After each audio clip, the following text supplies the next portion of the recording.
Practice today. It's good. Yeah. It's good. The weather's been, cooperative today. Yesterday was a beatdown, but today was nice, chilly, brisk, November Thanksgiving practice. Brendan was telling us about gratitude yesterday, and the message was what's that message you give the guys this week? We try to be, an attitude of gratitude. We've so many times in your life, there's a lot of good things going on, and we don't even notice it. And we had a really good story yesterday, just about how blessed we are in America compared to other countries, and just how blessed we are. Period. We just ran through a lot of stats. If you've got some change in your pocket, if you've got any type of money at all, if you have a roof over your head, you're more wealthy than so much percentage of the country, there's some staggering stats. Now, I don't want to sit here and try to quote them because I'll mess it up, but we just tried to point out to everybody how blessed we are. And I've been on teams where you're trying to finish the season and there's nothing to play for. And boy, that's tough. And we're blessed that for 3 years in a row now we've all been together. We've had meaningful games in November and December, and not everybody can say that. And so I want to make sure, and that's the good thing about these guys, because we still have some guys left that didn't have that success. It's still a very humble team, but our younger kids don't even know what we're talking about. All they've known is race and nationally ranked and win streaks, and that's all they know, right? So we're the ones that got to remind them that it hadn't always been this way around here. Jeff, what went into the decision to flip Joe Evans into the starting lineup last weekend? We just felt his play warranted it, and he's gotten healthy. He had to. We try to keep it as quiet from you guys as possible, but he had a procedure done during the season that held him out for some time, and he's just now getting healthy, and he's really coming on. It's going to be, but like the 9 of them play, we rotate them all like crazy. Who starts is not near as important as who finishes, in my opinion. Where's Joe at with his fitness level? I know he felt like he was heavy even coming into the year, and then you deal with something like that. We still think he needs to get down a little bit, but we'll work on that in the off season. Now's not the time, and I don't imagine during Thanksgiving Big Joe's gonna listen to me too much about cutting back. Is it impact his play at all, or does it change what he brings to the table for you guys? He's such a great human being, and I'll be forever indebted for Kendrick Jackson for helping me send his cousin to me. And speaking of an attitude for gratitude, I mean, Joe's the epitome of that. Has a smile on his face, just like his cousin Kendrick was at Arkansas.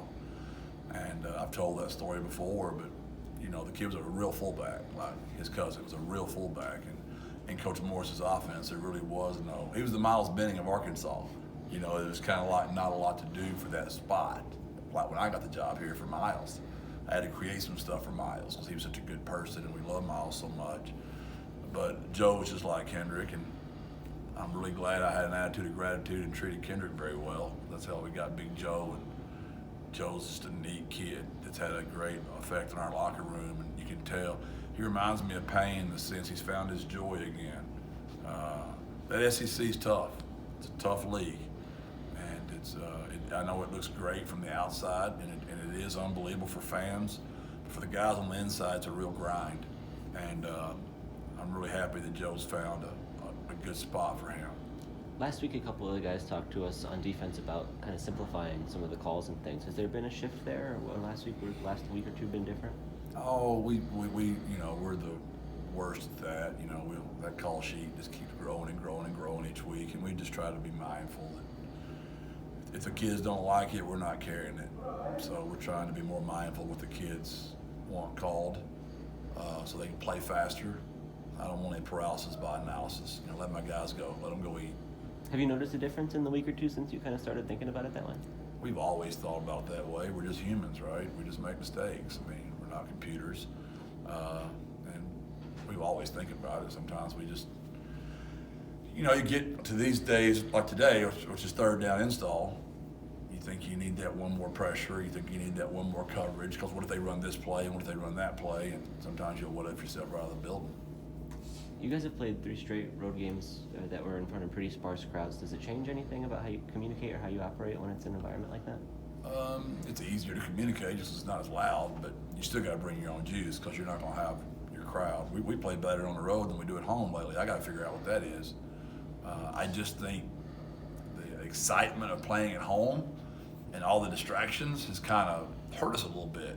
And we really talked hard about and especially during senior day, all the families coming in, there's a lot of distractions and tickets. Everybody wants to come to the game, and I've really tried to talk to my guys about. I feel better right now getting to 70, getting on the plane because I know there's no distractions for coaches either. It's just us, and we've got to enjoy how awesome our fans are and a home crowd, but we can't let it get us distracted. We can't be so emotional that it takes away our instincts and our thinking power. And I'm afraid we become too emotional in the stadium. And that's on us. We need our crowd to keep bringing that juice for us, but we got to be a little bit more locked in when we're at home, in my opinion. You guys have UTEP this weekend. What stands out about them? I just talked to my defense about that. They can run the football, and they've got a great play action pass off of it. We think their quarterbacks are good. Their line's physical. Their backs are physical. Their fullback and tight end. They're 21 personnel as much as anybody in the country. I mean, old school fullback, tailback, tight end, a couple of receivers out there, play action pass, old school, which is the way I grew up as a coach in the 90s. And they do a really good job of it. They also get in some 3x1 and some 2x2 and some empty. That's all they do. But their record is misleading. They're a dangerous football team, and we've got to be ready for them. And I've tried to warn our defense. I was up last night watching them and texting my defensive staff about these guys concern me now. And my defense assures me they're going to be ready. And pretty much the last 6 weeks, except for a couple of drives, they've been doing what they told me they're going to do. All right. Thanks, Jeff. Thank you.